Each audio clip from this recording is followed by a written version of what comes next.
Near the southern tip of the Misty Mountains lay the Fortress of Isengard, one of the most iconic strongholds in Arda. It's best known for being Saruman's residence during the War of the Ring, yet it has a vast history that is often overlooked.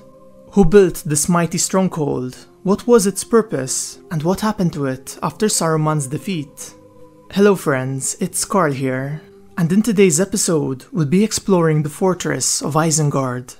So after the fall of Numenor, Elendil and his sons arrived in Middle-earth, and they established the kingdoms of Arnor and Gondor in the year 2320 of the Second Age. These Numenoreans built many strongholds throughout their lands, including Isengard, though the exact date of its construction is unknown, having been built sometime between the year 2320 and 2430 of the Second Age. Now, as a fortress, it had an outer wall of stone in the form of a circle, and its length was 1 mile across, and the only entrance into the stronghold was through a tunnel in its southern wall, and there were mighty iron doors at either end of this passage.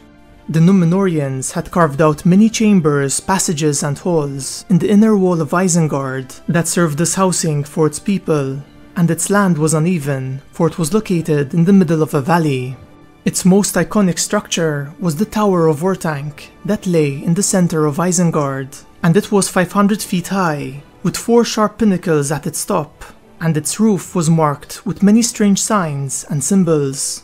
It was often used by Saruman and some of the wise men of Gondor to watch and study the stars from atop its peak. The Tower of Orthanc also held one of the 7 Palantiri, and it was created from an unknown black substance that was incredibly durable and almost impossible to damage, though the knowledge behind its creation was lost over the ages. Now the Fortress of Isengard was built to guard Gondor's northwestern borders, for the only easy entrance to their lands was through the Fords of Isen, and the fortresses of Isengard and the Glittering Caves kept watch over this entrance. Many great lords of Gondor lived in Isengard, acting as wardens of the western lands, and during their rule, Isengard was full of nature, a strong and beautiful place, having groves of fruit trees that were watered by streams from the mountain, and a branch of the river Isen passed through this fortress, through its northeastern wall. However, during the years of the Watchful Peace, the men of Gondor that lived in this land slowly started to dwindle, and Gondor did not renew its garrison, choosing to instead leave it in the hands of the local hereditary chieftains. And over the years, some Dunlendings would manage to slip through the Fords of Isen and mix with Gondor's people in Isengard, and so their blood was mixed with that of lesser men. In the year 2510 of the Third Age, an army of orcs and Easterlings attacked Gondor's northern lands, and they almost overwhelmed the Gondorian army that was sent to defeat them. However, this army was saved by the timely arrival of the Eataod, led by Earl the Young, and this victory forged a strong alliance between these two factions.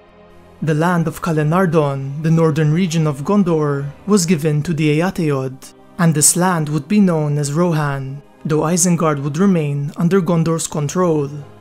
The keys to the Tower of Orthanc were taken to Minas Tirith and kept by the Steward of Gondor, and Gondor would pay little attention to Isengard, which would prove to be a grave mistake.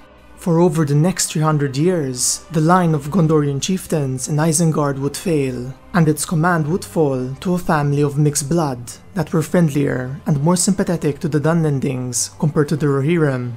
And in the year 2645, the Dunlendings entered the western lands of Rohan with Isengard's help, and they settled in the mountain valleys on the western and eastern sides of Isengard, and they raided Rohan's lands. They were even allowed to enter Isengard as friends, though the Dunlendings betrayed their trust, and they took control of the fortress and killed anyone that refused to merge with their people. At first, the Rohirrim thought that the Dunlendings must have besieged Isengard, and so their king, King Daor, led an expedition northwards to face the Dunlending threat, and he managed to defeat them, though he would later find out that his allies had betrayed him, and Isengard was now openly hostile to his people.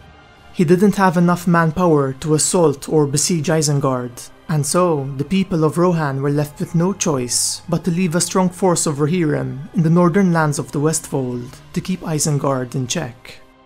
The Dunlendings would hold Isengard for the next 100 years, though the long winter, which took place between the years 2758 and 2759, would devastate their garrison, and many of them died of starvation. And so, in the year 2759, they were left with no choice but to surrender to Rohan's new king, King Frealaf. During King Frealaf's official coronation, Saruman the White appeared, and he brought with him many gifts, and he offered to take control of Isengard. He promised to repair it and reorder it to help strengthen the defense of the West, and this offer was accepted by Beren, the Steward of Gondor, and Saruman was given the keys to the Tower of Orthanc. And so Saruman settled in Isengard, becoming its warden in service to Gondor. It's very likely that Saruman wanted the Fortress of Isengard because he was convinced that a Palantir could still be found there, and he would be able to obtain a wealth of knowledge from it. Though according to Tolkien, at first Saruman's offer was done in good faith, and he did intend to strengthen the defense of the West, for he had not yet been corrupted by Sauron. In the year 2953, Saruman seized Isengard as his domain, without any formal declaration, and he started to fortify it. By now, he had already begun to turn evil, and he started to summon men and other evil creatures to Isengard. He also blended the races of orcs and men, creating the Uruk-Hai and goblin men, and he sent out orcs to cut down the trees on the borders of Fangorn, for fuel was needed to feed the fires of his forges. In the year 2019, Saruman summoned Gandalf to Isengard, and after Gandalf refused to join his alliance with Sauron, Saruman imprisoned him atop Orthanc. By now, the landscape around and inside the fortress had changed drastically. Men now guarded its gate, and the once green valley was filled with pits and forges, and the trees had been cut down, and the dark smoke wrapped itself around the sides of the Tower of Orthanc. There were also many shafts scattered throughout Isengard, and these shafts led to deep caverns that acted as treasuries, storehouses, armories, smithies, and great furnaces.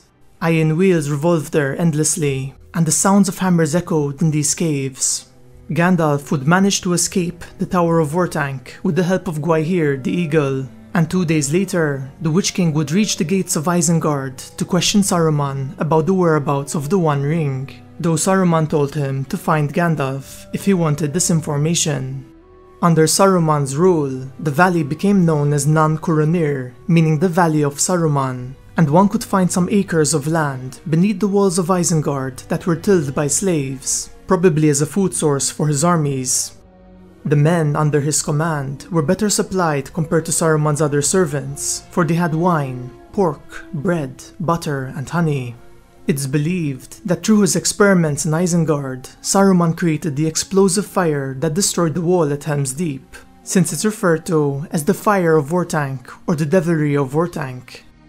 Now Saruman had kept his orc servants and the special breeding of them a secret until the year 2990 of the Third Age, and he started to gather an army in Isengard of orcs, wargs, and men, hoping to use them to end the Kingdom of Rohan. On the 26th of February in the year 3019, Saruman would launch an attack on Rohan, which resulted in the first battle of the Fords of Isen. Saruman's forces would emerge victorious, and King Theoden's son, Theodred, would fall in this battle. Saruman's second attack upon Rohan would culminate in the Battle of Helm's Deep, and he sent out the vast majority of his army, and so Isengard was left empty. This would prove to be his undoing, for the Ents had been aroused, angered by the destruction of their forest, and they turned their anger towards Isengard. They hammered on its doors, calling for Saruman, but the only answer was a volley of arrows and stones. This enraged the Ents, and they started to tear apart the walls of Isengard, and in 5 minutes its huge gates lay in ruins. Most of Isengard's remaining forces tried to flee from the destruction, and the Ents let the men go after they questioned them, though very few orcs managed to escape alive. For a group of Huorns had encircled the fortress of Isengard, and they hungered for vengeance against the orcs. When Saruman saw the Ents marching inside of Isengard, he fled into Orthanc, and he started to set off some of his machinery. Fires and foul fumes emerged from the vents and shunts scattered across Isengard, and some of the Ents were scorched by the flames. This drove the Ents into a rage like no other, and many of them hurled themselves against the Tower of Orthanc, though due to its magic, they could barely damage it.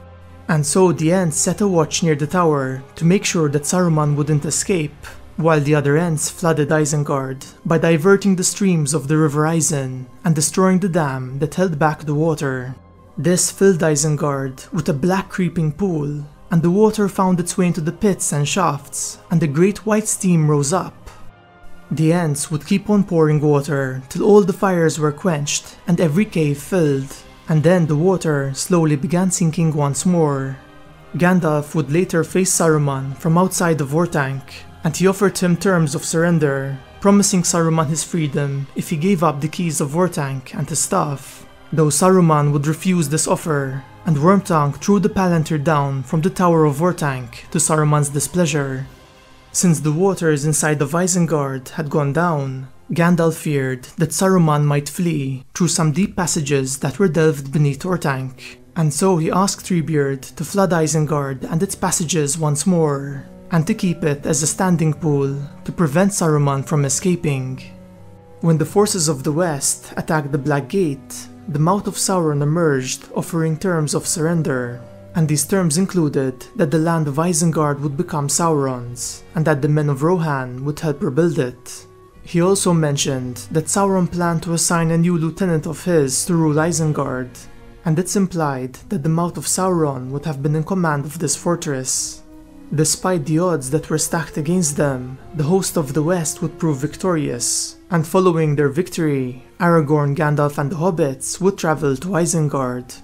They would find that the land had changed drastically, for all the stone circular wall had been thrown down and removed, and the land of Isengard was turned into a garden filled with trees, with a stream running through it, and at its center there was a lake of clear water around the Tower of Orthanc. Treebeard had named it the Treeguard of Orthanc, and he said that he let Saruman go after he gave up the keys to Orthanc. As thanks for the part they played in the War of the Ring, Aragorn granted the Ents the Valley of Isengard, as long as they kept watch upon Orthanc, and made sure that no one entered it without his permission. The keys of Orthanc were given back to Aragorn, and he planned to return the Palantir to the Tower of Isengard. He would also search this tower for secrets, and they discovered many treasures of worth, such as jewels and heirlooms of Earl the Young that were stolen from Edoras. Yet the most precious treasures were found behind a hidden door, which was only spotted and opened thanks to Gimli's help, and inside it they found a small case of gold attached to a chain, which had once held the One Ring around Isildur's neck. There was also another treasure, the Elendilmir, the white star of elvish crystal upon a band of mithril, which had once belonged to Silmerian, the daughter of the 4th king of Numenor, and it was passed down to her descendants till it was lost with Isildur. It's clear that these things must have been found upon Isildur's body, and so Saruman must have found it and robbed it. Before ending this video, I'd like to quickly discuss the names of Orthanc and Isengard. So when the Numenoreans first built Isengard, they named it Angranost, which meant Iron Fortress, and Isengard was a translation of this name in the language of Rohan, while Orthanc meant Forked Height in Elvish, though it also happened to mean Cunning Mind in Rohirric, which is quite appropriate considering Saruman used to live there. Anyway friends, this wraps up today's video, and I hope you enjoyed it.